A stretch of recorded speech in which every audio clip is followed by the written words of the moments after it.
to tonight's supervisor meeting. All raise the flash of the pledge allegiance.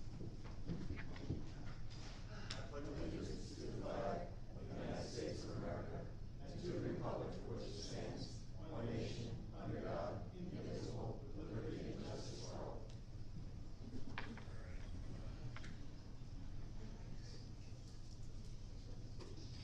All right, quick roll call. Paul Foxham here. Nicholas Fountain here.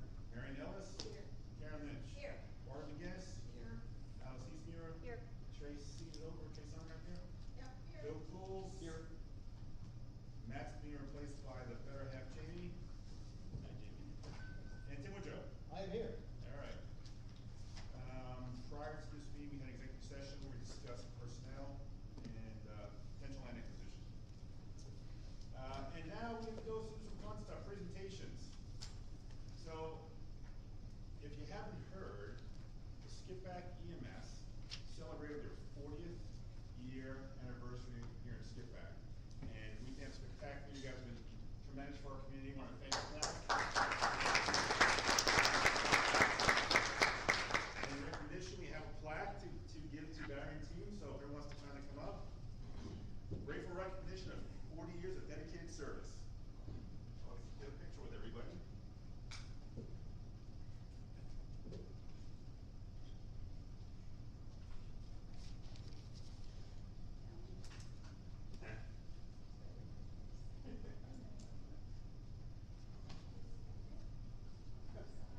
There we go. There you go. I hand to one of you guys. Barry, why don't you kind of go? Well, wait, it should be, okay, yeah, whoever's getting that.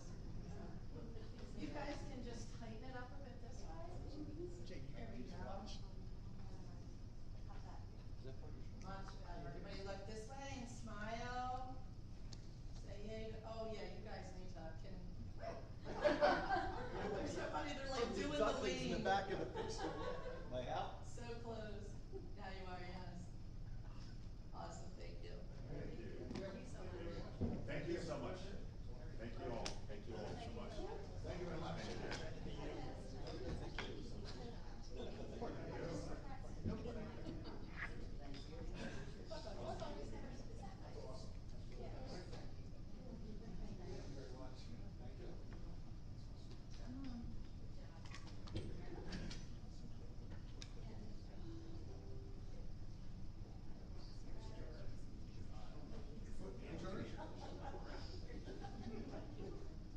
All right, we queued up Mr. Woodrow there. Yeah.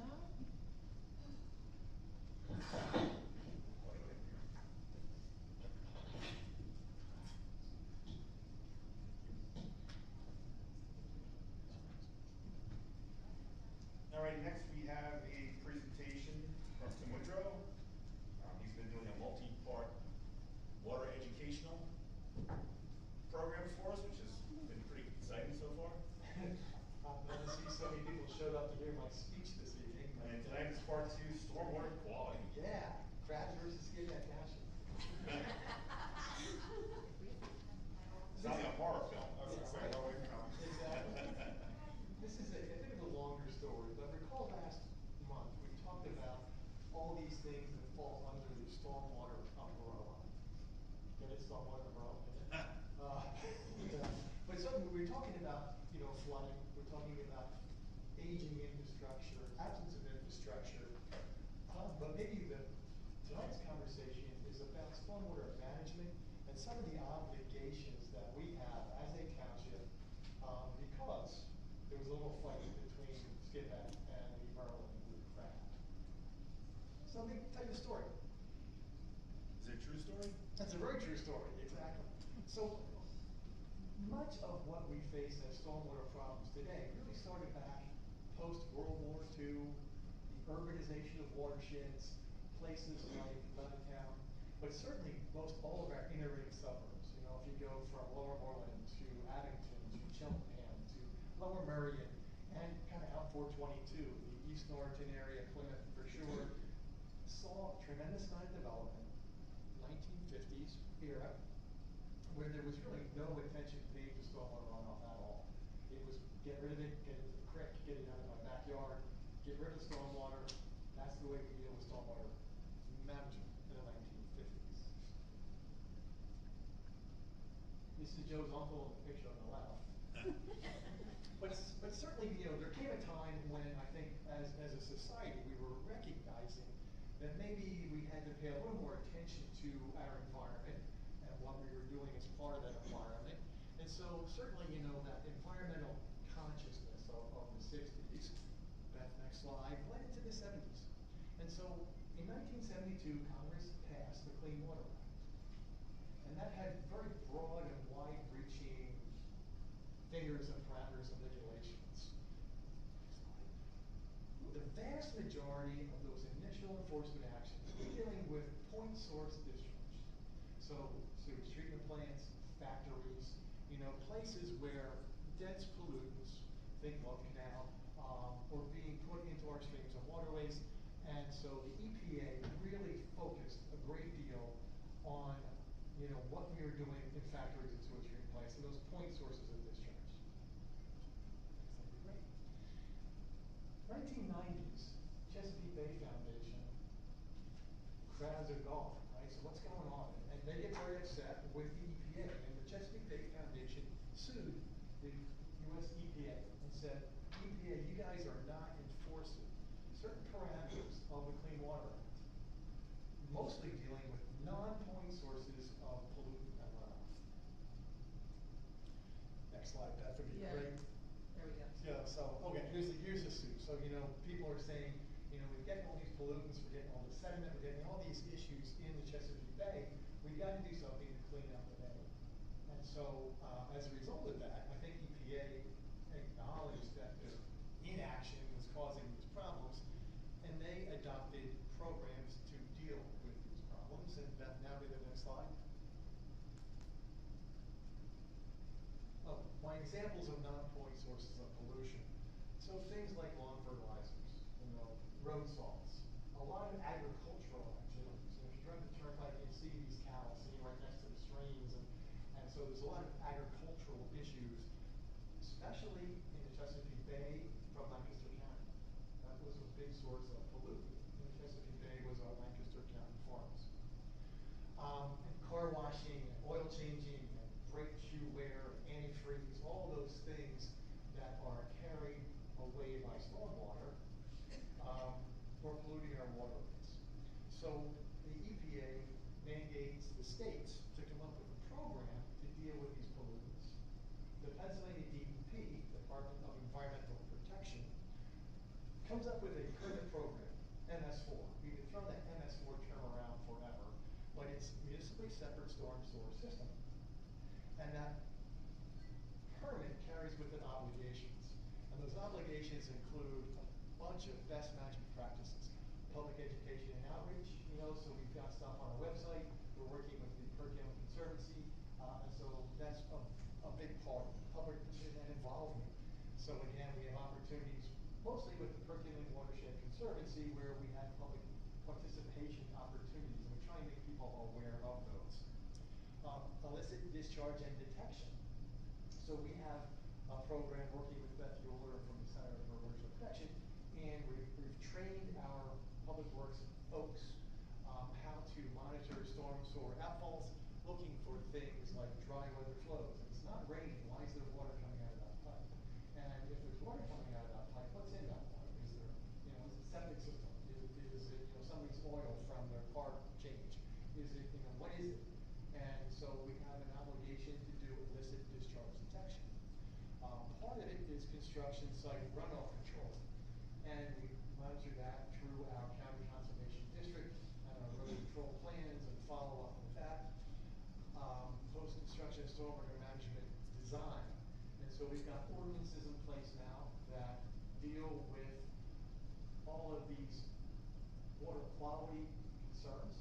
And so the stormwater basins that we are building today are much different than the basins we were building in the early 2000s. So that's part of it. And then we've got pollution prevention and good housekeeping.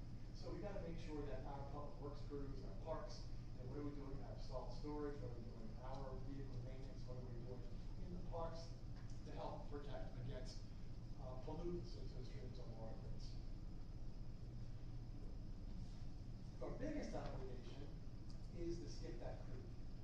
Skippack Creek had a special study of TMDL, total maximum daily loading of sediment and nutrient that the Skippack Creek can in theory carry without being impaired.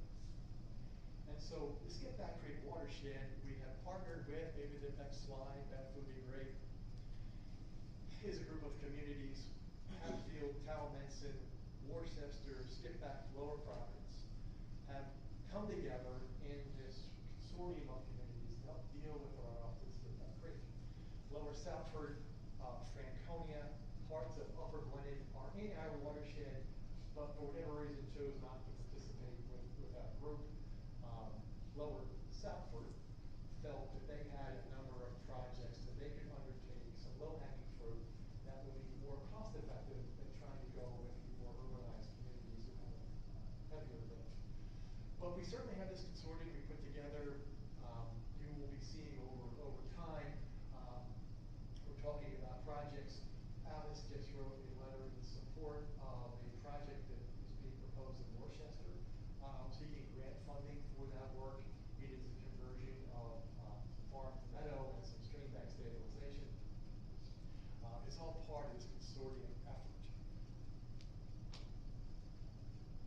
Part of this total maximum daily loading study that was prepared by the U.S. Environmental Protection Agency kind of allocated each of our communities with an allocation for the amount of sediment that runs out our roads and our infrastructure into the Skippack Creek, and our obligation to reduce that sediment load by 10% in a given year. And so this is all kind of worked out, and this is how we arrived at our pollution reduction plan for the Skippack Creek, and how we pick projects that will deal with this sediment pollution and how we're trying to repair it. One of the things that we have looked at is some of these older style detention basins. This is one of my favorites. This is over at Upper Dublin Township, and it is, early 2000s, late 1990s, vintage stormwater detention basin, characteristic of very well-maintained turf lawn adjacent to the whole basin. It's got concrete low-flow channels. They were really a thing. So when water entered the basin, it was in this low-flow channel and went right out the other side. When it becomes a superhighway for all those pollutants that we were talking about, road salts, lawn fertilizers, oil from cars, antifreeze, use those low-flow channels as a conduit to get water from the street to the creek pretty effectively. And so what we had been doing in a lot of cases is removing our low-flow channels and kind of restoring these basins to a more natural condition. There were low-flow channels over before Bevan basins. And so a couple years back, we removed all of those and tried to naturalize those basins a bit.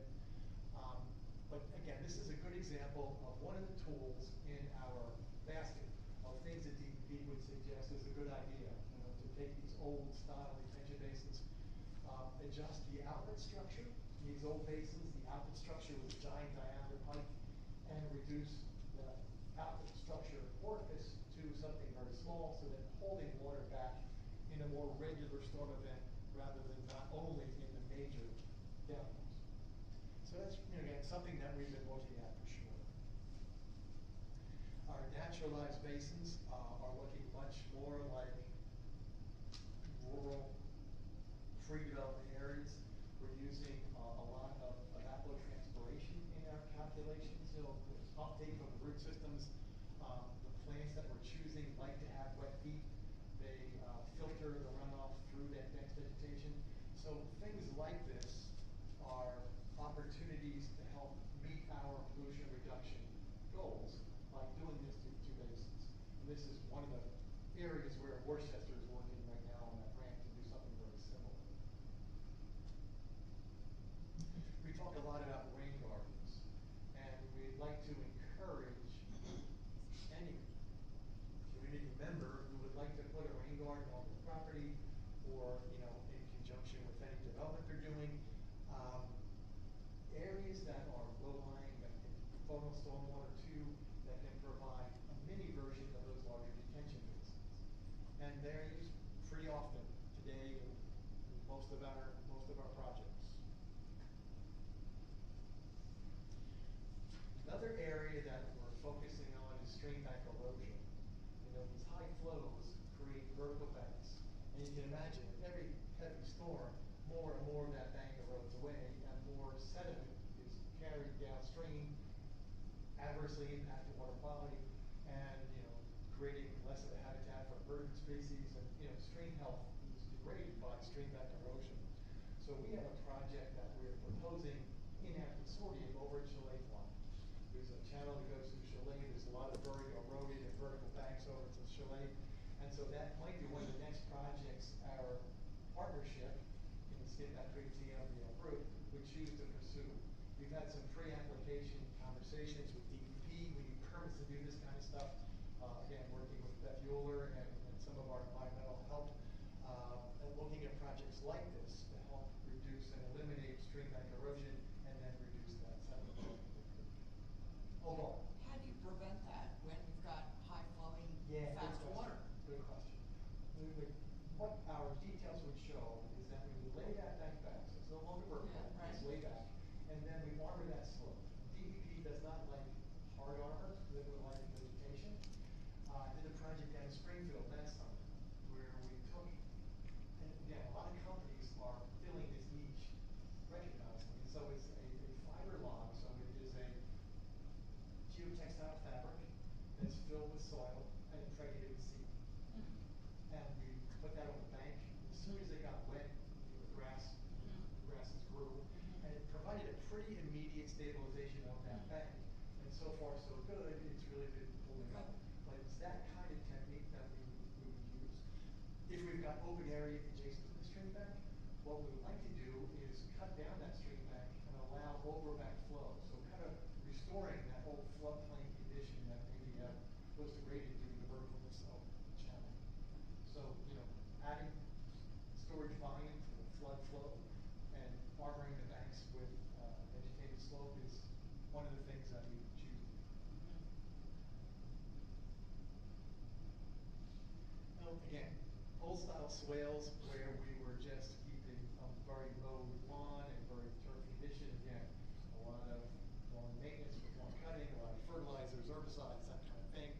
So we're trying to get away from those typical swales, and again, trying to use swales that are less maintenance, that have more vegetation growing in them, and again, a more environmentally conscious solution to stormwater capture and conveyance. So what does this all mean? So the problem with our ordinances and with these obligations is that in our net, we don't only capture the big developments. Our ordinances require that if you're going to increase the impervious surface on your property by more than 1,200 square feet, you capture a lot of pools, a lot of patios, whatever, you've got to do something to mitigate that runoff. And so we're capturing all our residents. Joe Smith wants to build a pool. I get calls from Joe Smith every day. What do you mean I got to put a rain garden in the backyard? What do you mean? It's going to cost more to get the rain garden built than it's going to cost to build a pool. And I guess that is kind of the downside of modern development, that we do impact our citizens with these regulations. Regulations are not getting any easier. They will become more rigorous over time. The current permit expires in 2028. And there are new ordinance provisions that are being discussed at DEP that they've shared with the regulated community. So our ordinance will need to be updated probably next year, year after, to make it fit the more modern criteria. But all of these things, I think, are important if we keep the goal of improving water quality, reducing downstream impacts. That is the goal. Some of these burdens are not as heavy, but it certainly feels heavy if you saved up, for a couple of years to build a pool, and all of a sudden decide, find out that you've got to hire an engineer to do a survey, a plan, enter into an agreement to maintain this stormwater feature in perpetuity. And so it's not done arbitrarily, but it's done with purpose. And so talking to people, friends, this is kind of where we are. We will have ongoing financial obligations to participate with the consortium group to do projects as they come to fruition. But certainly stormwater management, as far as water quality improvements and rate control for new development is important and something we focus on every day. But that is general, our stormwater management conversation.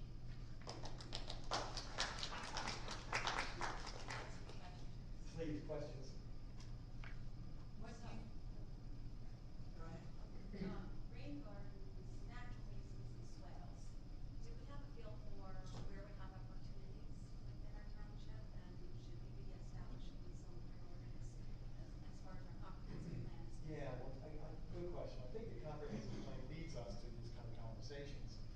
But, yeah, the opportunities initially need to be on public lands. So, you know, in Palmer Park, we've got a pretty good basin that was naturalized and kind of built to a more modern standard. There are opportunities, you know, public works, there's a lot of impervious up there, there's not much in the way of stormwater management controls over there. That might be an opportunity to install some stormwater controls. Most of our parks are in pretty good shape. There's not a lot of impervious cover at our parks. The parking lot at Church Road runs off the left. So, you know, if we're looking for opportunities to set a good example for the community, they do exist here. And just a follow-on question, how many townships do you work with, or are you aware of that have environmental advisory councils Oh, or good question. committees? Yeah, you know, I do some work for about 5 communities in Montgomery County. I think 3 of them have environmental advisory committees. And is that a help or a hindrance to getting It things done? depends on who's on the committee and what their goals are. If sometimes if everyone's sitting around talking about, you know, feel-good things and not action items. And so it's really a matter of what direction the board gives to the environmental advisory committee, what kind of role they want them to fill, who we have in the community to fill those roles, and you know, what that means. So yeah, I mean, it's a conversation you might want to have, but having them be participants is important as opposed to just sitting back and throwing ideas in the air and hoping something catches. Thank you.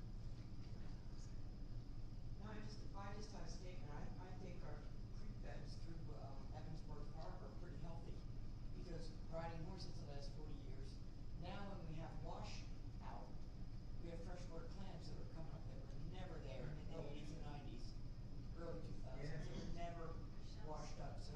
Yeah, maybe all of our efforts are having some beneficial impact, which we want to have. What wash is that? Freshwater clams. Really? Yeah. A lot of Got a them. question? Yeah, this is more of a comment, it's not really a question, but I remember doing some research with the airport and, developments that were already in Skippack. I can't tell you their names, but I know that there were several, developments that did not have an impervious coverage, amount or policy. It was just open to the resident and interpretation of the, you know, when they apply for a pool. So that is something where the township can, you know, enforce some of these issues. I mean, I know I asked the airport what the impervious coverage would be at the time when it was, the developers were putting it through. It was, oh, well, DEP will set that amount and they'll tell us what it is. Well, I understand that DEP does that, but I know that townships can also Yeah. input those into, you know, so, you know, these houses that are like a third of an acre that they can't just, put concrete over the whole backyard. So it might be something that we can add also to the code. I think would be good. Yeah, and Tony, to your point, the comprehensive plan should lead to zoning ordinance considerations. And if there's areas, zoning districts, to your point, Tony, that maybe are too generous in the maximum impervious cover, in someone's opinion, we want to reduce that. That's certainly something worth doing. I've also seen the opposite done, where we require a minimum amount of green space as opposed to maximum impervious cover. So, you know, must be a minimum of, you know, 60% green space. There is oftentimes discussions as to what constitutes impervious surface. By putting impervious pavers, is that impervious cover or whatever? There's conversations, but it's worth talking about for the county, for sure. Do you have any examples of ordinances that we could look at that have that minimum green space? Yes. Instead of kind of flipping it on its edge? Yeah. I think, you know, wood paint is one that has very clear minimum green space standards in the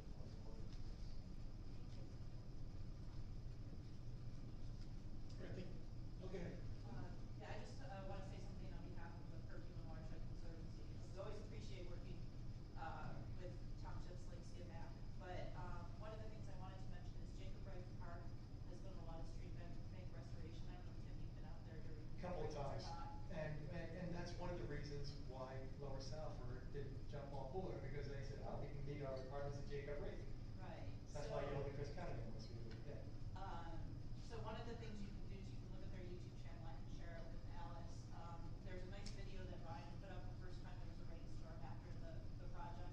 And anyone can look at it and see just what that kind of restoration crew can do, or if you guys wanna go there on a field trip, I know Ryan and the crew would be happy to have you there, or anybody in the audience, just to see what's been done and to go look at butterflies and plants and things. It's Yeah. quite a showpiece. Yeah, and again, we're very lucky to have someone who is as talented and committed as Ryan as part of our watershed kind of executive director. He's been a real asset to the community for sure.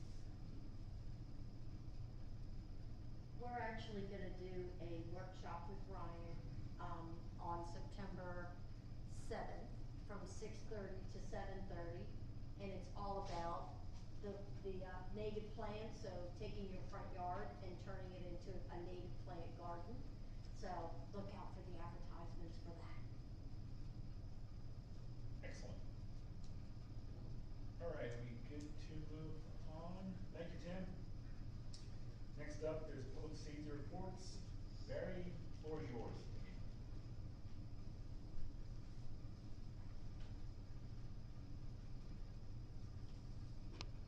For June of 2025, we had a total of 206 calls.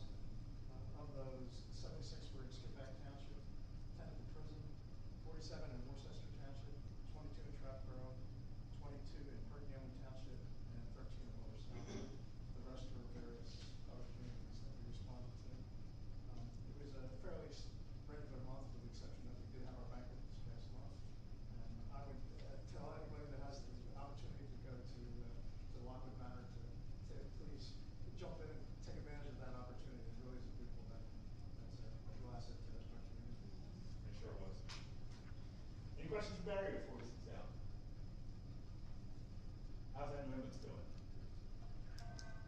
Waiting on tags. All right, all right. I don't want to be the first customer, but I just want to know when it's ready to go. Well, I think we were told about a week yet. It's hopefully by the end of this week. All right, excellent. So, all right, thank you. Thank you. All right, now with public comment. Anyone, click your hand up first right away. Okay, I just wanted to say, I live right across the street. I wanted to say the fireworks were beautiful and wonderful, and it was extremely well run, organized, and everything was cool. I do have another comment. The pond that you have next to the pickleball courts, why don't you put fish in it? Pond next to, It's is a that huge there a pond, pond? it's about an acre. Yeah, it's not supposed to hold that much water on a regular But it basis. does. It holds water, certainly after a storm, for, a week. I walk there every day for the past 20 years. It has water all the time, a lot of water. So you'll put fish in there too? I won't, but why don't you? I'll take a look at that. Thanks for your comment. Certainly would help environmentally, sure. If it was sustained, sure. Get your fishing pole and go over to Chalet for me, the other pond there. Other comment? All right. Approval of meeting minutes. Do I have a motion to approve the June 11th, 2025 Board of Supervisors meeting minutes? I'll make the motion. Second. Motion and second, all in favor? Aye. All right, the treasury report. Trace, what do you got for us? Nothing, looking good. Just check over some of the line items, and if you have any questions, same. Any questions for Tracy? All right, do I have a motion to acknowledge the treasury report as of June 30th, 2025? I'll make the motion. I'll second that. Motion in 2 seconds. All in favor? Take that. Aye. Aye. Aye. Aye. All right. We're in summer mode right now. We need to get back to the swing of things here. Okay, let's pay some bills. Do I have a motion to approve the bills paid June 12th through July 8th? General fund, the amount of $347,605.27. Open space fund of $170,106.66. The sewer fund for $123,230.00, as well as the bills to be approved for payment today, July 9th. General fund of $289,900.25. $94.81. Open space fund of $34,753.41. The sewer fund of $115,594.34, and the liquid fuels for the amount of $403,000. Do I have a motion? Make the motion. I'll second. Motion and second, all in favor? Aye. And point of clarification on the bills. Yep. Most of those larger numbers have to do with the trails, is that right? Yes. Okay, professional staff reports, Mr. Woodrow, you're back up, what do we got? Thank you, Mr. Fox. Yeah, just an update. Recall that the board authorized and awarded 2 contracts this summer for certain work. One for the repaving of trails up on the park, and the other for repaving of roads around the township. Happy to report that the trail project is complete. I think that worked out pretty well. We danced around a couple of conflicts with some park users and Little League, but I think that all worked out fine in the end. The day before the tournament started. Yeah. Close. Yeah. So anyway, that is all complete. Our contractor Gorcon has done all of the roads, milled, overlaid, paved, but for Mesa Court. I think Mesa is scheduled for Friday of this week, which would clean up and complete that road paving project for the summer. Again, another, I think, fairly benign summer of road work. I haven't heard any complaints, which is wonderful. Contractor has been pretty proactive in reaching out to neighbors before he gets to the street, let them know where it's gonna be. We had one divergent survey on quality of the paving. Paving looks horrible, what's going on? Well, so we just milled, we didn't pave things.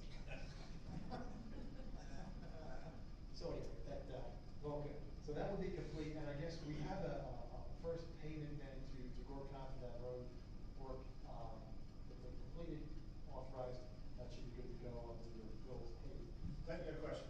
Yes, sorry for interfering, but handicap walkway, crossway on the bend going into the park would be very nice. Glad to hear that. Because people, carriages and all that stuff, there's a big chunk of the curb, and I look at it, and I go, it'd be nice to get a handicap thing there. Do we put one in? Oh, good, I was gonna say, I missed that. All good. Update on the bocce courts. So recall a meeting or two ago, the bocce group came in and asked that we consider improvements to the bocce courts. So Justin and I met out there with a couple of bocce court members. We talked about the scope of work that needs to be completed. I prepared a bid spec that is 90% complete. I just did a couple of links. We're going to, in the bid spec, include a couple of things. Some drainage improvements, even after some downspouts, like over the fence, there's downspouts just pour on grade, which we think contributed to a lot of the, I guess, the erosion of the paver blocks that surround the bocce court itself.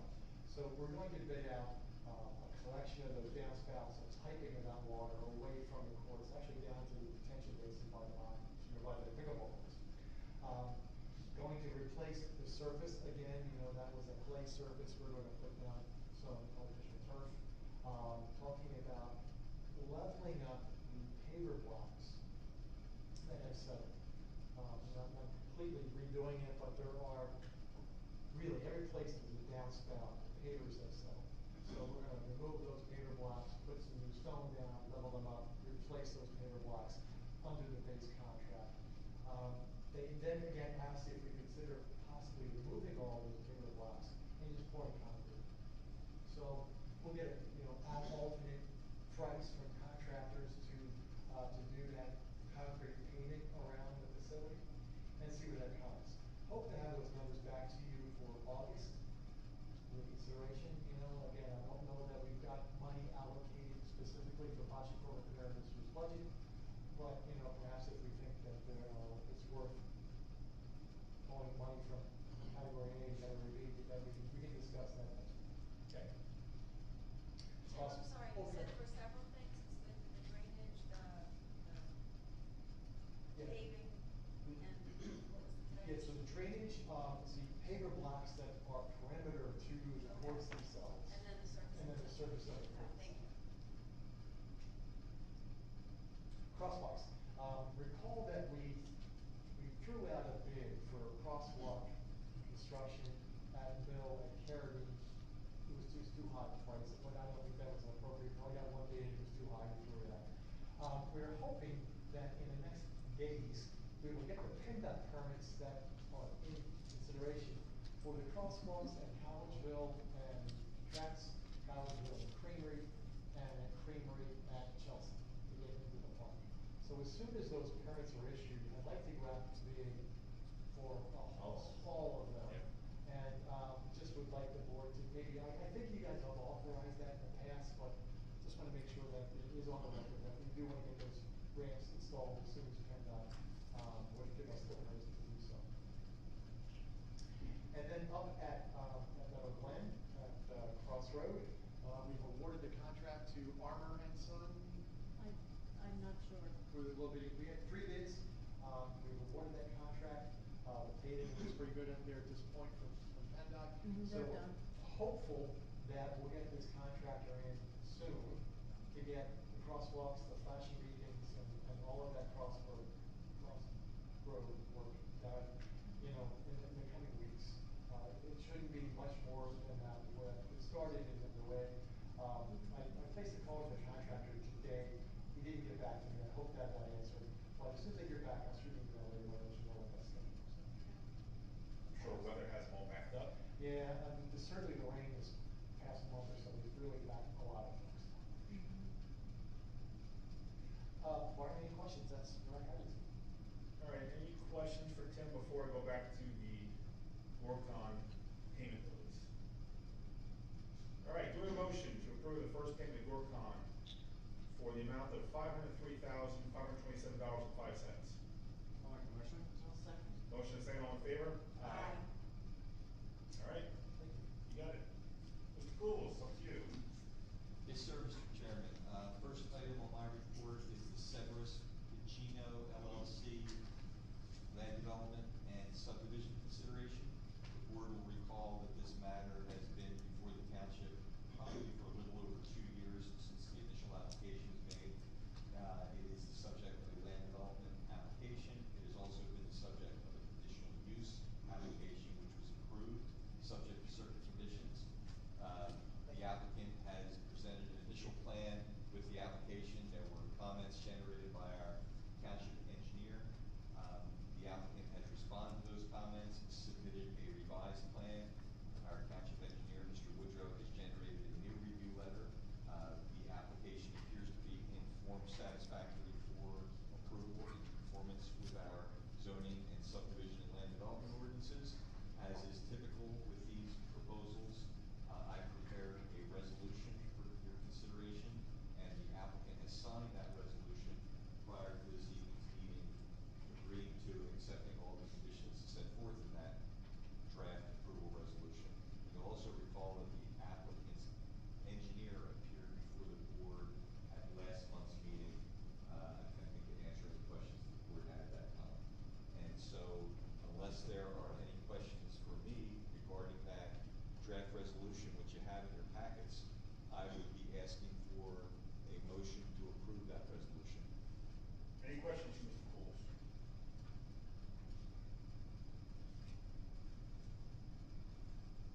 Seeing none. Okay, I'm asking for a motion for approval of that resolution regarding the Severus Pacino land development application. I'll make the motion. I'll second. We have a motion and a second. Any questions? All those in favor? Aye. Any opposed? I'm going to just say something.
so that it isn't falling within the broader category of general retail, which is what's happening now. So because the specific controls the general, anybody who can open what constitutes a vape shop would be required to go only where we permit vape shops, which is in the GC district, general commercial district, west of Lucon Road. So that would be a place where you could put a vape shop, provided that you conform with the other requirements in the ordinance that's being proposed for vape shops. One of those being that you're not within 1,000 feet of any other vape shop, and another being that you provide the appropriate parking, and another being that hours of operation are limited to 10 a.m. to 8 p.m. So I'm just looking for some input and conversation on the draft at this point in time, because the other important thing about zoning ordinance amendments is that nothing can change.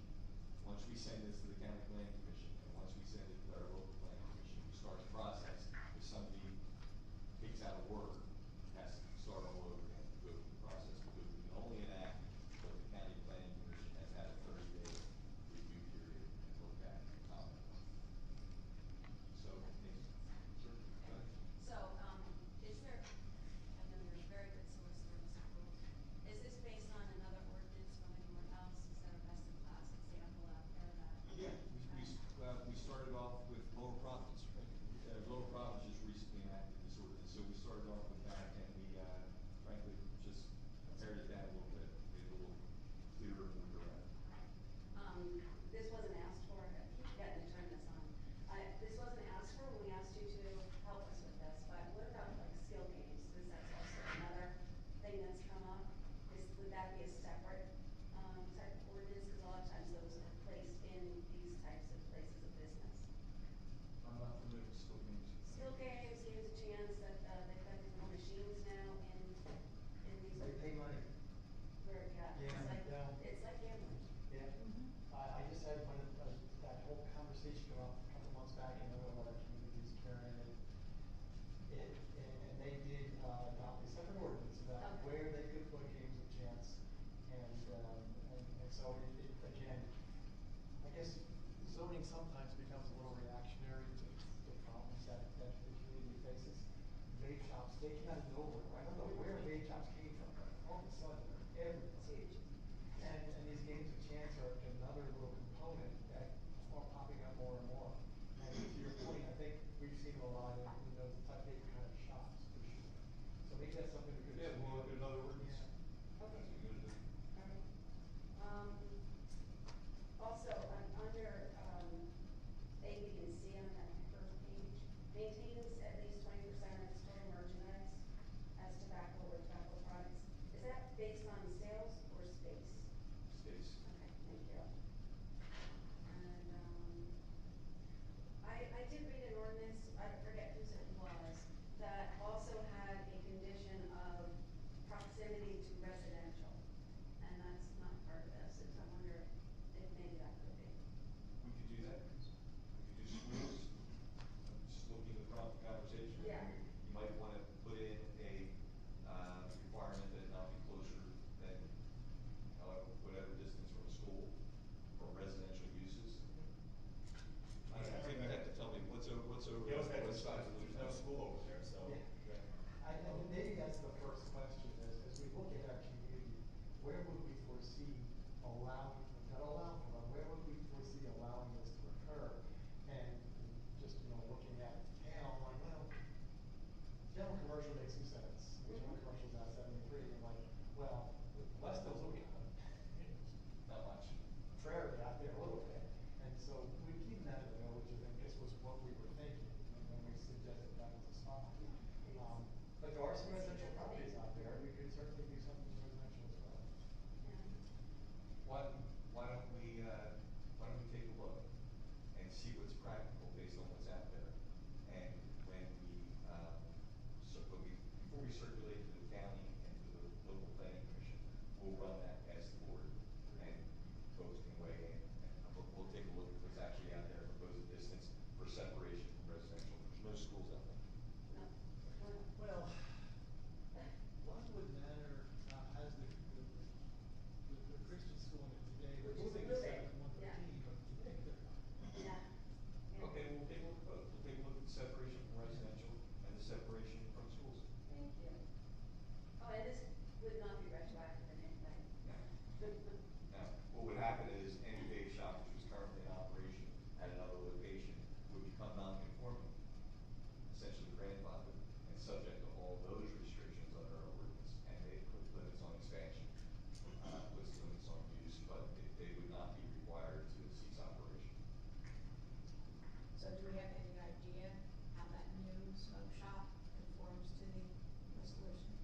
far as 20% of the space, et cetera? I don't know. Well, Mayor, I do know that they would not qualify for the number of required parking spaces. With location. Or the location, right, but, one of the things that we've talked about is that the propensity of people to come visit a vape shop, oftentimes they'll stay longer. They get a chance, try tobacco product, and so it's not like a while where you're in and out, and so the parking requirement for vape shops become up. And, I do think that what we didn't want to do is prevent law-abiding selling cigarettes. But the vast majority of the law practice is not cigarettes, so they sell all the products. But I think vape shops are, 85% tobacco, CBD, or other things, so. Thank you, Mr. Wilson, for the draft, appreciate it. Question, if the state of Pennsylvania ever legalizes marijuana, can these vape shops sell marijuana? Well, Imagine so. or that's certainly, as we talk I mean, amongst again, ourselves. that would be an idea, keeping them away from the schools, Yeah. keeping them away from. Well, that's what I was gonna ask, because THC and CBD are legal, but they're not mentioned here. Right. But legal medicinal. You can buy THC products of, well, Really? And then Skippack Township. Okay, well then maybe we should add THC products. I'll stop right now. Well, we should add THC products in that definition. Kratom may also be a consideration. They sell Kratom in a lot of them too, which is also What was that one? Kratom, Kratom. Yeah. What the heck is that? Look it up. They're making stuff up. It's another synthetic, not healthy, Yeah. kind of skates in underneath the legal. Okay. How many ways can we kill ourselves? Well, Clark, to your point, as we talked about, why are there so many vape shops? I think that Because they're waiting. Patients or They're waiting. right there. They're waiting for that legislation, they're waiting, they're all set up and ready to go, that's what my kids tell me. Yeah, see that? I wouldn't know, I've now been in one. And the cigarette tax in Philadelphia. Yeah. And See, that I in don't know fact, anything about. I think, Cigarette more tax. people are smoking marijuana as a result of legalized marijuana very close to here. Right. And so all the paraphernalia is probably going to be more prevalent use than it was 10 years ago. Okay, anything else on that, folks? Okay. Next item is, there was discussion about an ordinance regulating the operation of e-bikes, all-terrain vehicles. And so I put together a first draft of an ordinance for the regulation of e-bikes, motorbikes, and all-terrain vehicles. And essentially what it does is it prohibits e-bike, motorbike, and all-terrain vehicle operation on any trail, park, street, road, and or alley, owned by the township, period. There's an exception for registered e-bikes, all-terrain vehicles operated by licensed drivers on public streets, consistent with the motor vehicle code. The ordinance makes clear that it in no way impacts a private community's right to regulate e-bikes and all-terrain vehicles on property which is owned by that community. And it sets forth enforcement and penalties. Any violation will be treated as a summary offense with a fine of $500 per violation. And that's it. Do e-bike owners really get licenses? I don't know. You can't get a for any vehicle, I have a license.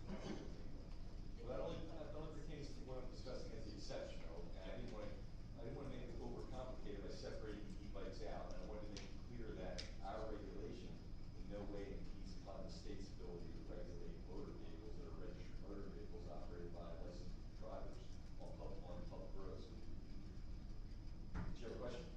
Question, we, fire company ambulance have ATVs, are we exempt from that ordinance? Slow down for the fire company, The fire company and the ambulance, we both own ATVs, right? utility, or UTVs, what do you would call it? Are we exempt from that ordinance? You are now. I just wanna make sure, so. I was not aware. But are they licensed? How does So, it- no, so they can't be licensed through the state, because now ours, the ambulance one, is a vehicle that's meant for the actual streets, but the state won't license it. But even licensed, they wouldn't. PCNR. But we want them to be able to operate on I know, town. but I was just curious if they Yeah.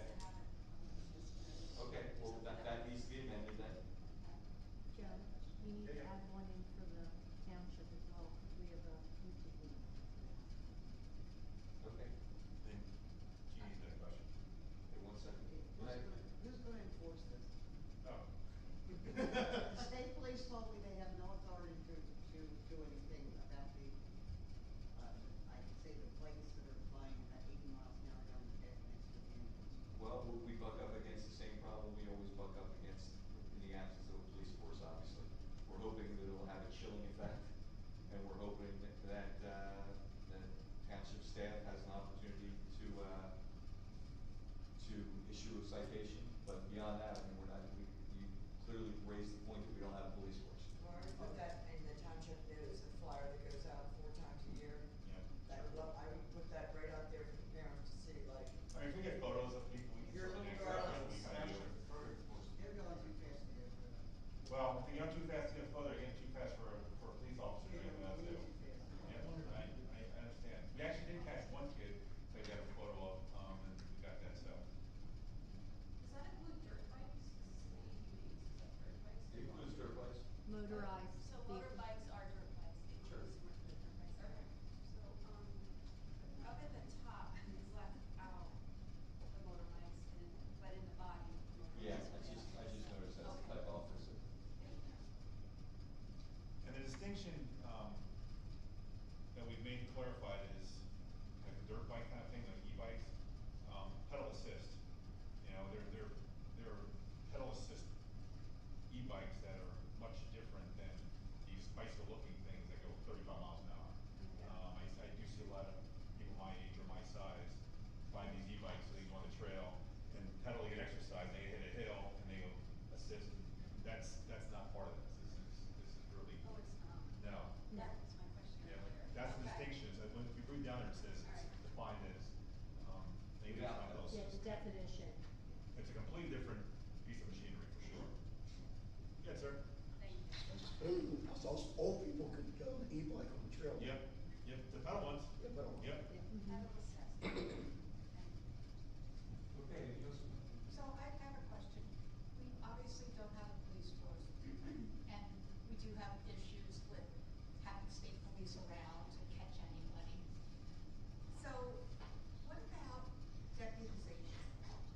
Can the Montgomery County Sheriff deputize township employees, maybe public works employees, so that they're out and about, and, you know, during the time of day that these kids are, especially now when it's summer, that these kids are running, you know, these bikes that are really, that they're gonna get in trouble themselves, they're gonna harm themselves or others. Can that, something like that be done? So, We can look into it. Well, we shouldn't have to. We have code enforcement officers who are authorized to enforce our code. So if we wanted to spend the time to say, hey, the 2 or 3 that we already authorized, go hang out where we've known issues, or put a trail camera out there, get some pictures or something like that, we can certainly do that, right? Well, I guess it's only, I think what Marion's raising is just the administrative allocation of tasks and the fact that the public works employees are out there on the roads. right. So it's really just a matter of practicalities. We can discuss it with our township manager and what she sees as the allocation of resources. But, you raise a good point. The public works director, you're out on the roads. They're probably out on those trails, or if they're maintaining township-owned property, and they may be the most likely to see violations of this ordinance. Do they need to be deputized? or No, do they need to be- I already have 3 public works people, appointed as code enforcement. Okay. So they see them and they do stop, you know, the kids now and say, you can't be in the parks, even at 4th of July. Even before this is official, we're saying pedal bikes, you can have in here, you know, nothing else, just trying to get them going. It's still the same challenge of, I see them come through here. So by the time I see somebody on the trail here, I'm not catching them. By the time I get out, get in my car, on the road, figure out where they're coming out at, it's a challenge. But the state police do have also their own laws and restrictions, for bikes, like there's age qualifications to be on certain bikes and everything too. They even said they can't, even when they get calls about kids in the middle of the road ride, by the time they get there, they're gone. It's a very challenging situation. So I don't even know if it's a matter of if we have a police force or not. I think it's a matter of the whole situation is hard to control. But getting this out now may allow for parents to have conversations, because it's gonna sting their wallet if violations start to happen. Right, so the public works, the people that you have, 3 that you have on board, they would be allowed to give that $500 ticket violation, correct? Violation, okay. Mhm. Alright. We need a few of those to happen, so that. Gotta get the word out. Yeah, because parents are not gonna wanna have to pay that. Right. Okay, and the next thing in my report is the solicitation ordinance, and I did not put together a draft on this because I wanted to discuss this with you first, because the discussion, you'll recall that I was not present at that meeting, I watched all you handsome, good-looking folks on this video, and, I think the suggestion was a total prohibition against solicitation, and, you can't do that, you can't totally prohibit solicitation. It is a violation of First Amendment rights, those folks have a First Amendment right to suggest to the public that they should buy their goods. And so total prohibition goes beyond what is a reasonable regulation.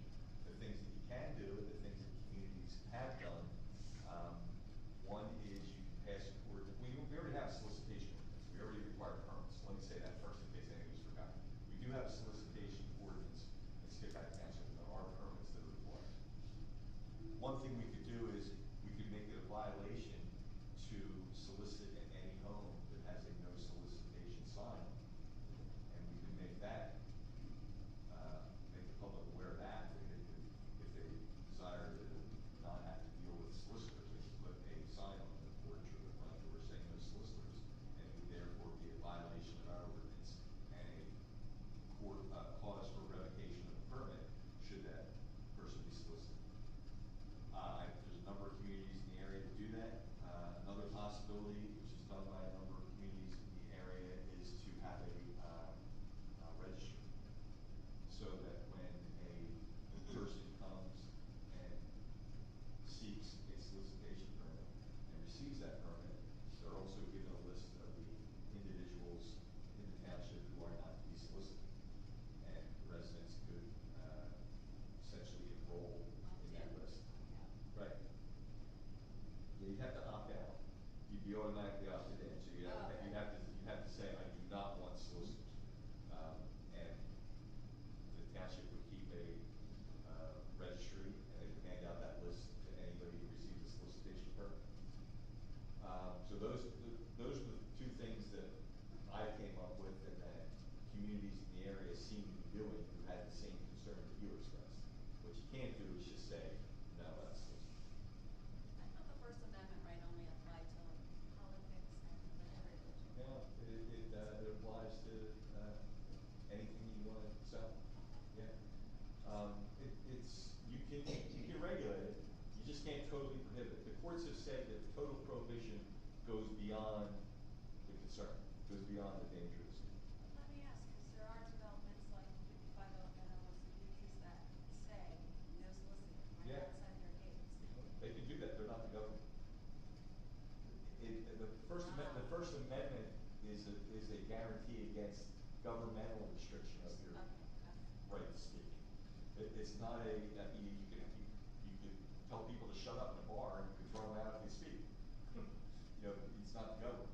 But when the government restricts your free speech rights, that's what implicates the First Amendment. So yeah, as a private homeowners association, you can certainly pass regulations to say you can't come in here and solicit. But the township of Skippack can't do it. Great, thank you. And thanks for that, I didn't know that distinction. Yeah. So, you wanna sit on it and let it steep? I think it's a difficult question, frankly. It's not. Yeah, I'm gonna process that, given the overhead challenges of maintaining. Like saying no solicitation on Sundays, only between these times. That's interesting. Yeah, I shut it down completely. I don't know, you might be able to, you have to tell me what the, I don't know, I'm not challenging the concern, but I'm not in tune with what is perceived to be the concern and whether it's important enough to create this sort of cumbersome regulation around. So you have to tell me what we're trying to stop. Is there so much solicitation going on that's really becoming a problem? Are people upset because they're having their doors knocked on it? We had a rash of it. Yeah, we actually had a rash of it where, I don't know that it's happened the last couple of weeks, but a few weeks prior to the last meeting, there were several solicitors who were, one had a permit and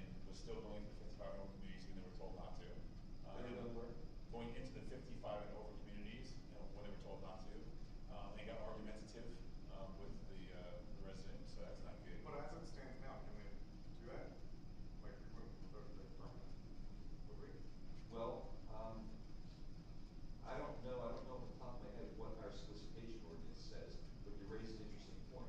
Could we in our solicitation ordinance, essentially revoke a permit based on violation of the private rule? That's what you're saying, correct? Could we write into our ordinance that your solicitation permit will be revoked if you violate any private community's prohibition against solicitation? Well, maybe we weren't doing it the right way, but when the permit was issued, they are told you can't go to 55 hour communities. Now, whether we didn't have the ordinance to back that up or not, they knew that it shouldn't have been there, and the community was marked. Is that right? Our ordinance, they say you can't go to any 55? I'm not saying the ordinance did, I'm saying when we issued the permit, we say, by the way, you can't go to any 55 hour Does it communities. include also though, because my community is no solicitation. Does or doesn't?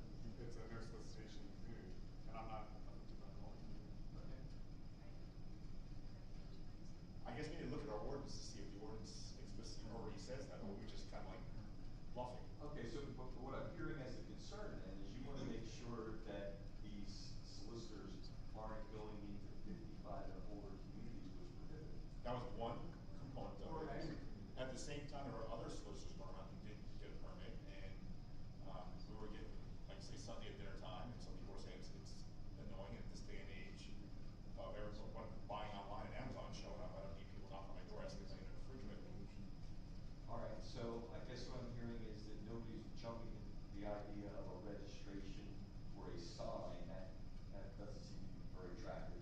But we want to see whether we put a little more teeth in our ordinance as it exists to ensure that These private communities. people aren't knocking on doors at ungodly hours, and that the regulations of private communities are being enforced.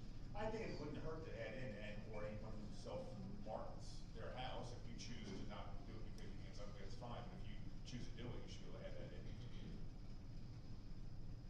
Okay. It So, does- is that the consensus I'm hearing? And try to beef up our ordinance with a clear, restriction against soliciting in private communities which themselves restrict solicitation. Yep. A prohibition against approaching any household which has labeled themselves as no solicitors. Yeah, that's your choice, right? Okay. Or some limited hours. And see what can be done in terms of limitation on hours. I think that'd be great, yeah. Okay. Yeah, first pass that. We do have that we can revoke their permit in our ordinance right now, the board can. So that's already in our ordinance Okay. as we stand. Oh, okay. I was talking to someone from another township who was getting ready to do this, so I hope they're getting the same advice about it. If you find something different, we'll. So, a limit on hours, a clear indication that, any violation of a private community's no solicitation will be a cause to revoke their permit. And was there something else out there? Anyone who self-identifies. Sorry? Anyone who self-identifies. Self-identified. Some of those little no solicitations on people's doors are quite clever. Don't like ring my doorbell unless you're bringing beer or, you know. Yeah, I think we'll probably have to say in the ordinance, no solicitation. There's something puts it with no solicitation sign. Could we Okay. also change it that it doesn't have to come before all 5 of us if they violate it, and Sure, of course. Alice just did it? Yeah. There you go. And they do have $1,000 fine in our ordinance as well. How many of those have we collected? When we end up when we For get like this done, we have the DUIs, permit, they it should disappear. include a piece of paper, it's like attached to it, or part of that permit that says, right on the back of it, so they can't say they didn't see it. It's on the same piece of paper that says violation is $1,000 fine or something, they can't lie and say, no, they're right on the permit. All right, thank you, Mr. Poole, what else you got? Okay, last item is, an update and a request regarding the Rotelli property. You'll recall that, this is a matter that was actually discussed in executive session with the board, over previous months. It is a proper matter for executive session, given that it is, the acquisition of real property. And, the township was successful in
for us?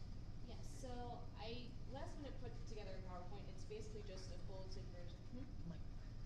No? I haven't used this. Okay. Hear me okay? It's basically a bulleted version because I sent you a lot of text just today, so I didn't want you to be overwhelmed. So I'm just going to give you a high level overview. Most of this we've discussed a lot through the goals and objectives, and it's kind of just really honed in more actionable items that you're going to be reading over the next week. But the purpose of this is if you have any comments or questions on the recommendations, so please reach out to me like throughout the next week or so I can make changes before we go to that session. So yeah, we can start moving through. So it's the same topic areas that we've been talking about, so it's a little bit reorganized based on how we formulated the recommendations, but so for natural and historic resources, we have open space recommendations, historic preservation recommendations, so we have formation of committee. I know the supervisors have been working on looking into open space to acquire, so the recommendation is to form an actual committee to go over that. And then also the greenway study, which would include a stewardship component, so educating homeowners on how they can care for certain natural resources that might be in their property. Historic preservation, looking into how adaptive reuse could be utilized to reuse certain buildings that might be rich with character or historic. Looking at the code, how we incorporate historic preservation standards, and how we can utilize community partners to identify certain issues in the community. Pollution and flooding, a few of these things have come up in discussion already that are in the document. But for flooding, for instance, talking about municipal properties, that there are opportunities to lead by example by installing green stormwater management projects like rain gardens and vegetating basins and things like that. So it kind of sends a message to the community in addition to managing stormwater and improving water quality. Riparian buffer programs is a part of pollution. A part of that could be educating homeowners, people who own property along streams, on how they can stabilize the stream bank, revegetate, things like that. And then partnering with the Perkiomen Watershed Conservancy on stream cleanups and how that could be expanded upon to help improve water quality. And keeps growing. Sustainability, we incorporated some recommendations regarding how you can incorporate green building standards into your language, your code language, producing educational materials for the community, and a sustainability plan that will look at energy usage, recycling, things of that nature. Invasive species, partnering with local organizations on removal, educational materials, and tree replanting programs to make up for some issues like the ash borer, which has definitely reduced some of the tree canopy. Alright, you can keep going. Something that came up in that I actually didn't add to the slide is, and something that the township has been doing a lot of, is improving connectivity to and around parks between residential areas. I'm just thinking about all the crosswalks that have been mentioned at these meetings. So basically furthering that process and improving connectivity between them. And then looking at how passive open space came up with a lot in the planning process. So what opportunities are out there to incorporate passive open space into the park system, and what about within the park system itself right now? Are there enhancements that can be made to add more passive open space or expand upon the current network already? In terms of park amenities, we recommend doing an up-to-date comprehensive parks and recreation plan and a survey to basically reach out to the community and see what needs are expressed by the residents, and then park infrastructure and signage, wayfinding signage. Oh, and something else I wanted to note, because it was discussed earlier, is we have a recommendation for looking at the code, how to reduce impervious coverage. I will add to the language a minimum green space requirement as well, but that is in there. For economic development, we broke it into walkability in the pedestrian environment, business environment, and parking. For walkability, the pedestrian improvement plan is also reiterated in the connectivity section as well. But that would look at a lot that has been discussed already in terms of looking at the sidewalk network where enhancements could be made, connections, alternatives to that, whether that be a winding path behind businesses, and basically break it into short-term, medium-term, long-term goals and possible funding sources. business environment, an economic analysis of potential business gaps that there might be, and looking into how easy it is to open businesses in the community and how that might be improved. And then parking, doing something like a parking study, meeting with stakeholders, doing a survey to determine what are the real needs and the issues in the parking network already. So here we reiterate the pedestrian improvement plan because that seemed like such an important feedback that we got in the planning process. Looking into complete streets and what elements of that type of planning could assist with places like the downtown. Traffic calming, like things like bump outs, which could also be tied into stormwater management. Doing a walk audit and pursuing grants like Safe Routes to School. And then we have congestion mitigation and speeding mitigation, so continuing to coordinate with PennDOT. I know the speed limit was just recently reduced, so that was great progress on that. Looking into a local transportation study and other traffic calming measures to reduce speeding. Enforcement is obviously an issue in a lot of areas. So. Housing is broken into character and quality and then also diversity. So looking at things like design standards, how to really keep the consistency of the character that people seem to appreciate so much about Skippack, and then looking at things like lighting standards and performance standards, so things like dark skies ordinances to preserve the rural character here. And then looking for options for aging in place, so things like ADUs, we provided some language for how to pursue that, and then looking into how affordability should be addressed. And then finally, the biggest thing with community facilities is for fire and EMS is how can you support them with pursuing funding for grants and things like that and long-range planning. And then in terms of reaching out to the community to determine how satisfied are the residents with the community services, you could do an annual check-in and do a survey. So following this, feel free to reach out with any comments on what I sent you. I sent you a revised version because there was text missing on the last page.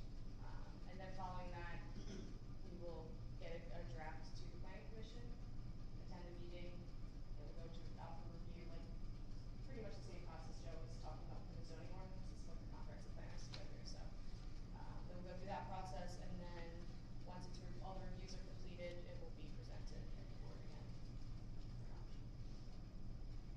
Very excellent. Any questions for Jamie? Home stretch.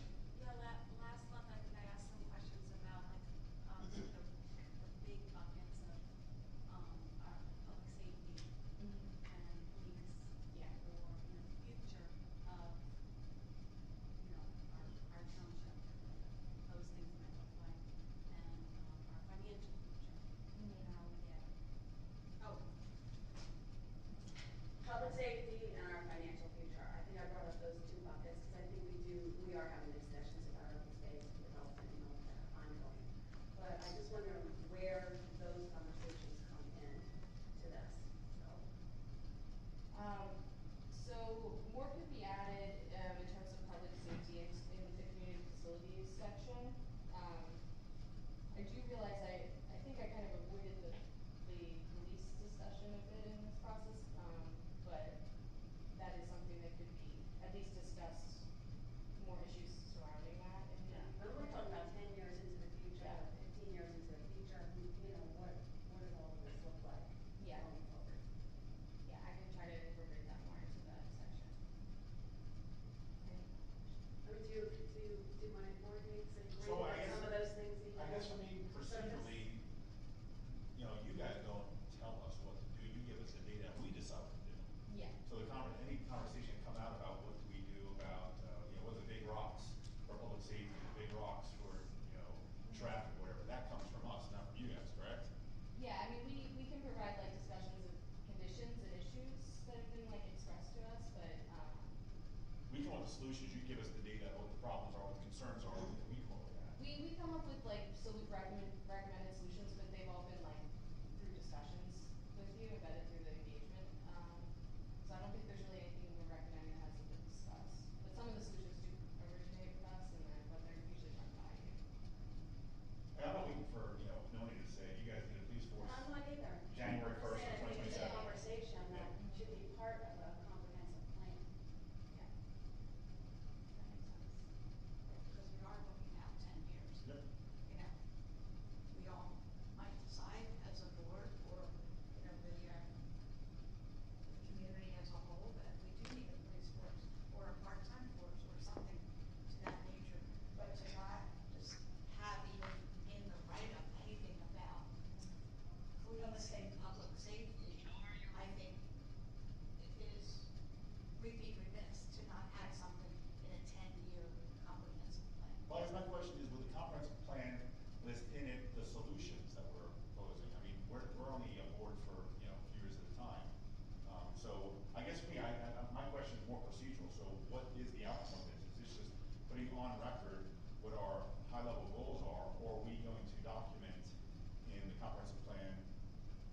that should get a police force, it's, you know, recommending that exploring, looking into certain language that could help reduce, flooding issues by reducing impervious coverage. It's I won't say the language is softer, but, yes, typically these plans do have recommendations, because if you were to, say, pursue funding, grant funding for something, and it's recommended, you're saying, you know, this is something we have in our comprehensive plan that helps you to get funding, so you do want to have, I never refer to them as solutions, but things like solutions to issues. It's aspirational, based Yeah. on what you heard from the public. Yeah. And from the stakeholders. All right, so we have the final copy in our email to look through and see what that would look like. And that would be your suggested, what you were intending to file with the county for us to vote on. So if you wanted to make additions to that, we should get that feedback to you. Yes. Perfect. Good? So we can't change a PDF though, right? You send it as a PDF. Yeah, you could mark it up if you have certain PDF programs, but if you'd like me to send you a Word document and you wanna like track changes, I I'm happy think to do that so. would be good, because then everybody's working from the same document.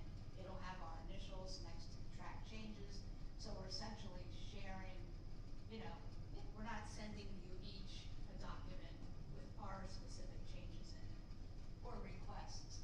And are we going to try to meet over the next week, that Jamie's thinking we're gonna be able to get changes to her, so we know that we're on the same page, or are we just individually reviewing and putting in suggestions? I mean, how do you wanna handle that? I have a question for Joe. Yeah, I mean, that's not executive session topic, so we'd have to have. It's not an executive session, No, can't deliberate it on. Work session. Yeah, we have to. But if we work on a shared document, isn't that deliberation? Yeah. Yeah. So we can't do that. That's correct. But you can have a public meeting and a work session on this topic. Yes. So do we wanna delay things and I bring this back to next month?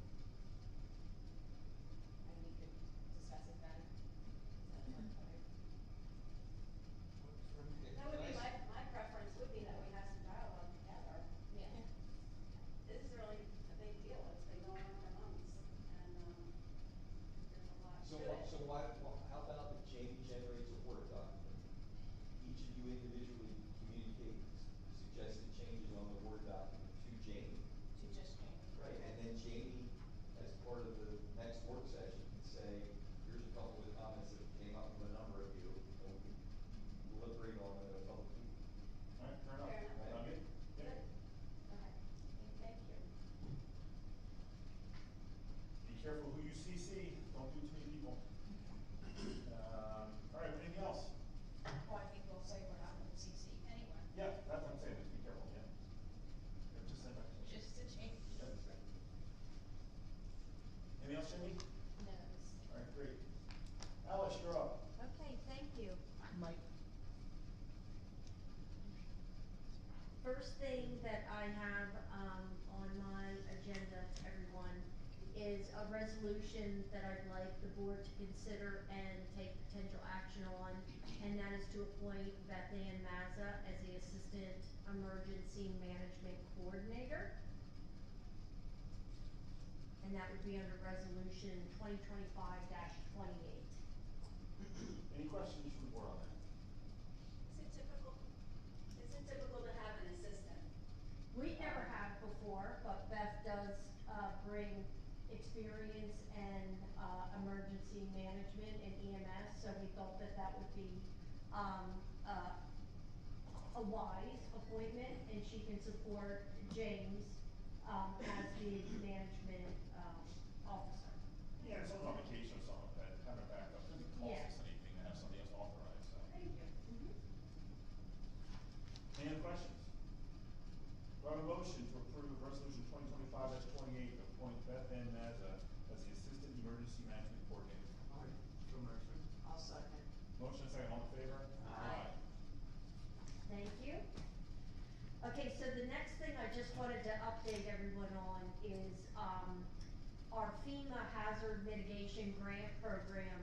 As many of you may be familiar, about 3 years ago, after Ida came through, we had about 12 homes that really got wiped out from the flooding. Through that period, we now have approximately 5 left. It's taken 3 years for this to go through the entire process, for these homeowners. And, you know, it's a difficult situation, 3 years and the struggles that they had with the damage to their home and repair and everything else. So we have 5 that are still, in the program, and right now we have the official, approval that we're gonna get the funding that we need to buy these properties. The township will purchase these properties, and then it will become part of our open space program. We still have to go through some more processes regarding, just paperwork, financials, they have to send the money in, it's a whole process. But we're hoping to, assist these last 5 homeowners, most likely, and hoping by the end of October, so that way then we can be done with it. We can help them and everybody can move on. So I wanted to just let everybody know the status of everything. The project share right now from FEMA, we're getting approximately 1.9 million, and from PEMA, 218,000. So for a total of just over $2 million. And that will also include not only the purchase of their homes, that were all appraised and gone through everything, but it's also assisting in the demolition. It covers the demolition of everything, any removal of oil tanks, anything that is gonna be environmentally affected. And yeah, and then so we're gonna clear it all, and then I guess as a board, there will be a decision on what type of open space these areas will become. Is it gonna be something like more park where the public can go down towards the water? Will it just become a natural land? So that would be one of the last steps that the board would have to work together and decide on. Okay? Any questions about that, Franny? All right, Alice, go, keep going. Thank you. I have a question. Oh, So, in that package, you reach out to every elected official during plan. Oh, yes. Have you gotten a response from any? So, thanks for bringing that up. So there was a point just within the last week and a half that we got alerted that FEMA, the process was even gonna take longer because of the changes in the governing rule right now, where all government money is being examined. It was gonna slow things up. So we immediately, you know, as our staff, took directly to, writing letters to everyone, to McCormick, to Pennycook, to Bradford, all the elected officials that we can do throughout the state. And I don't know if somebody got a hold of the powers that be in Washington, but we were able to, a week and a half later, we got the blessing that we are gonna get our money. So, hey, good job. that was good. I see Fetterman, I see the governor. Yeah, we went to everybody. You didn't see Santa Claus, so you didn't ask Yeah, that. not yet. Next time. Yeah, unlikely. Okay, so, my third topic is just a quick MS4 update, and this is, kind of going off some of the things that Tim was saying. It's a big push in the state right now, obviously for MS4 and environmental protections and stream bank erosion. A big part of that as well is making sure, that our, waterways and, water drainage systems, outfalls are all being tested. That's a whole training thing that our public works is taking on, where they literally go out to certain areas and almost like a pool testing kit. They test the waters and it immediately reads what kind of water and the drainage that's coming off there. We had a full training with all of our public works and on-site training. So everybody got trained, with the outfalls, and we have approximately, I don't know, probably about, I think we figured 100 to, 120 outfalls. And our goal is to get them all up to date and close off this year. So we're keeping up, with what the state is requiring us to do. And as well with that, on our end internally, we were asked to do a lot of mapping. So we had to collect a lot of different property files where they right now have existing stormwater drains, environments where, they took the plans themselves and had them scanned in, and now it'll be in a complete GIS system. And a GIS system is basically a computerized system that our public works can use, and so can, Tim, as the engineer, we can pull things up and have a complete scan of what that certain area is involved in, whether a stormwater management situation, drains, sewage lines, stop signs, street lights. Everything will encompass on this GIS system. So it helps to, for the public works as well, kind of bring things together. If there's an issue, even a pothole, if there's a pothole in the road, they can immediately zero in on the location and when it needs to get done and everything. So that's our long-term thing that we're beginning to work with now. So I think that'll be a real asset to our team in the field. Excellent. Any questions for Alzheimer? You're on a roll, keep going. Okay, so, I just have a few little bits of correspondence that I just wanted to share with everyone. The Perkiomen Valley Library wrote us a lovely letter to the Board of Supervisors, with sincere thanks for the contribution of the $6,000, donation to their operation, so they were very happy about that. We also had a letter from Senator Penny Cook in regards to concerns with WellPath and our EMS situation. For those of you who don't know, WellPath is a company that is a national company, and they handle a lot of the billing issues for state facilities, such as the prison. And they actually claimed bankrupt this year. They went through it. Our EMS is only going to be receiving a fraction of the money that they were due from the state prison for the work that they do there every time they go on a call.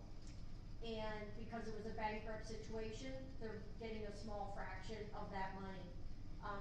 Senator Penny Cook was not happy because now the same company is being considered to be the bill payer going forward again for these state facilities. So she did provide a letter, and the board has it in their packet, stating how unhappy she is and the concern that, this just isn't a right move. It doesn't seem like it's a very smart move to take on a company that just went bankrupt the same year to handle more state money for a facility, because it could end up costing our EMS and other businesses, I guess, that deal with the state in the long run if they claim bankruptcy again. So I wanted to share that with everyone. I mean, Alice, just to add to that, the state actually stopped the RFP process. They're not asking for any proposals from anybody else. So by doing that, they made up their mind that WellPath is going to be the person. It's going to be, Yes. yeah, it's unbelievable, but Crazy. yeah. Yeah. And then, let's see, where am I? See. Oh, okay, so we have also now a comment, that came in through our information line. Gil Marshall, who lives over on Thompson Road, wanted to thank the township and Gorcon for the recent rehab and repaving of Thompson Road. He said Gorcon did a great job restoring the road in a timely manner without disrupting the access to the community homes. A huge improvement, so he wanted to say thank you to our board for that. The next one comes in as another thank you, and that goes to Paul and to Marion. This is a thank you from Meadow Glen. There was a Pastries with Paul breakfast connection with the community type of event in 55 communities So Marion and Paul went over to Meadow Glen and they met with the community in the clubhouse and they had little pastries and they were able to talk directly to the community there and find out any of their challenges, concerns, things that they were happy about. So we got a thank you note from the president. Is John the president of the HOA, Mary? Just saying that he was thanking both of you for your time and that they felt like it was a really positive event. And then our next 55 thank you comes in from the Meadows, and this is to Mr. Fox on behalf of the residents of the Meadows of Skippack. They want to extend a sincere thanks for allowing the use of the flashing speed limit signs along Meadow Ridge Lane. Some of you might be aware we have we've kind of created a program where we have probably about 8 of the blinking know your speed signs. So when you go down, you know, as you're driving, you're like, oh, I didn't think I was doing 100, you know, whatever. Some of our 55 and over communities were concerned because of Amazon trucks and people that speed in. So we're kind of on a rotation basis where we can put up a couple in certain high traffic areas within their communities, and just to make people aware and hopefully make them have slowing measures for safety reasons within the community. So they just wanted to let Mr. Fox know that they were thankful that. That's all you and your staff, make sure they know If that. you approved that. And the last thing that is on my thing is from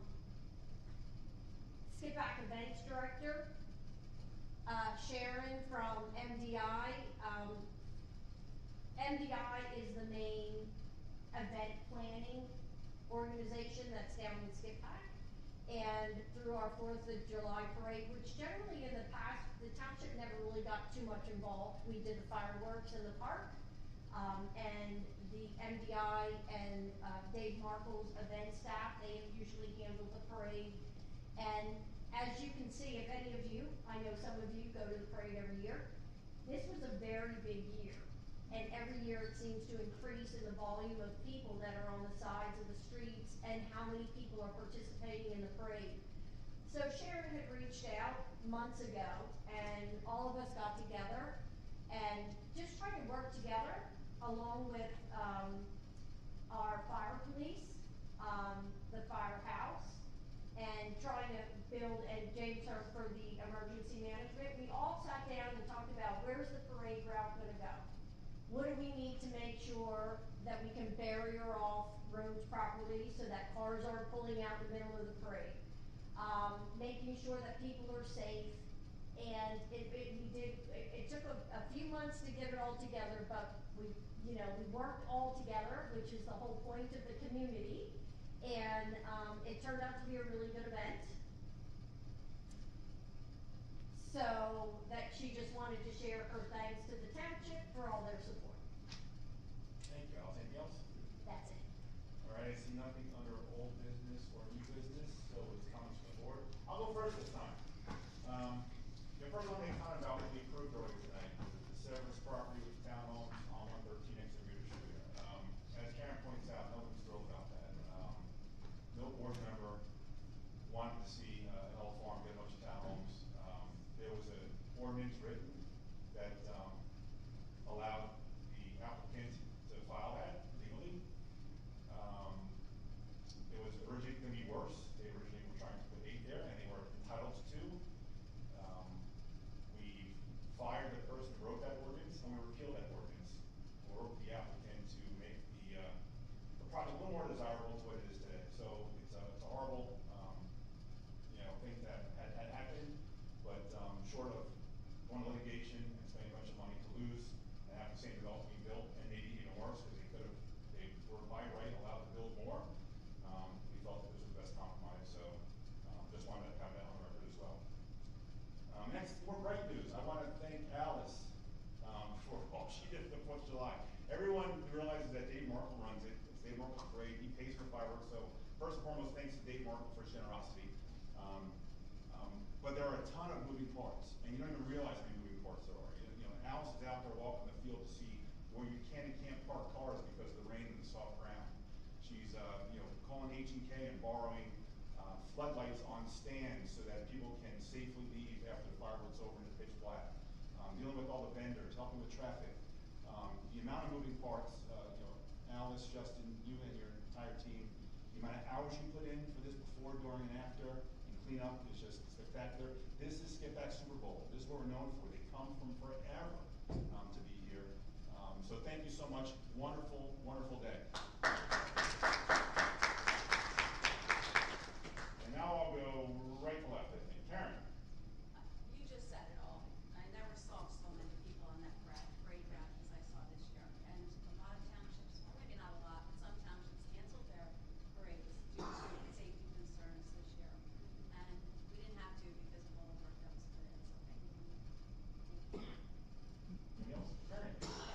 I just wanted, the board, to be aware that, the state has passed, Act 54, which allows a larger cap on a tax for fire and EMS. We haven't raised our taxes for fire or EMS. I don't even know how many years, but it's been quite a while. Barry doing the hand signals. 30? Yeah. Something. Yeah. Something like that, right? So before, there was a cap that you could put no more than 3 mils for fire tax and no more than half a mil for EMS.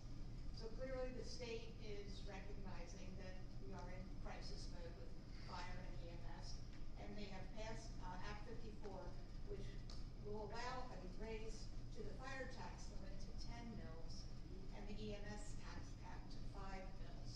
So I just wanted everyone to be aware that should we find that we need to up the tax in the future, that this is now in place. So 5 mils and 10 mils is out there now that we could take advantage of.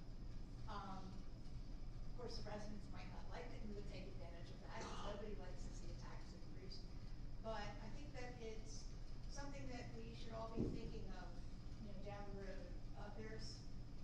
It's hard to budget when you don't know how much money you're gonna have coming in. We were lucky this year that we had surplus, so we worked with Tracy and fire and EMS, got some extra money.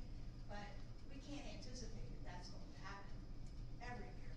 So to know that there's a fixed amount of money that's put in a lockbox, so to speak, that would be dedicated to fire and EMS, allowable by the state.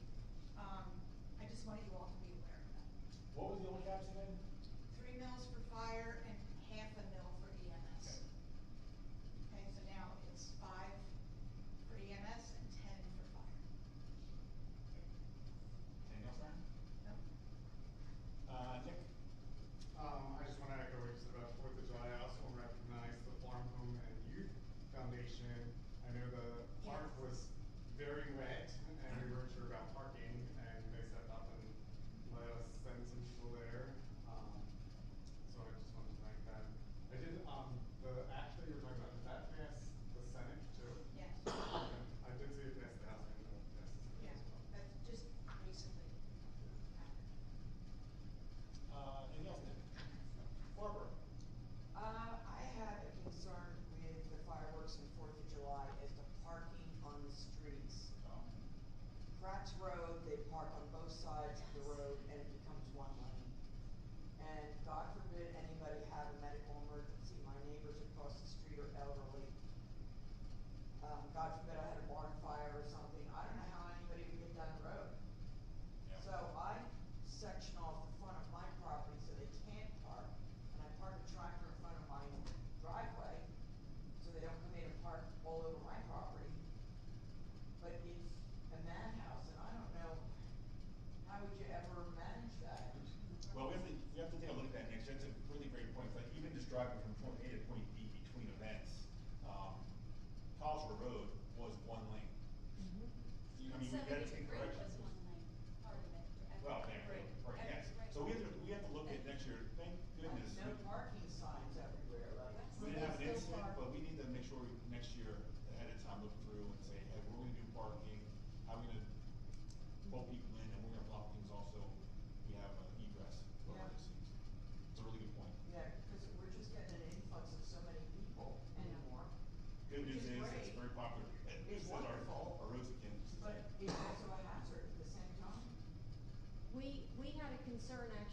well, somebody had, put a concern in regarding the elementary school. Now, that's not our property. Right. We can't go in there and say, get off the, Right. get off the playground. That's a great place to park. And the gates are open, so Right. people are pulling in, and we probably eliminated 500 spots this year because of the soccer grounds being so wet. And working with, the farm, home and youth, with Kevin is great, by the way. You know, he was ready because we told him, we're gonna be closed down by 8 o'clock. We're normally between, 7:30 and 9, it is bumper to bumper, and we're still bringing in one car after the next, it's crazy. So with us, cutting back, Kevin was ready, and we, called him and said, okay, they're coming. So once we shut down, we sent everybody up Heckler to go straight to the, farm, home and youth off of Pressman. And we had driven up there on the golf carts to make sure we even shared some of our security so that he would have help parking the cars up there. And it was still packed on Heckler, both sides, the elementary school was packed. Any spare spot, they were just parking. So it's something that we can talk about. One of the things that we started to talk about this year is maybe keeping all the parking up at the farm home because they have a bigger field and you can still see the fireworks, and really shutting down the park, and then working with the school. I mean, obviously we can't tell them what to do. I don't know what their staffing is like on 4th of July, but somehow keeping that shut, it's their liability. I don't know. Yeah, it's one of the 4th of July fireworks. It's even during the day they were lining up the parade so much that Yes. where you couldn't get through the road. So we have to figure out something, more clever next year. Is the school district like moved in on the conversations because they have school police? We did tell them, we reached out.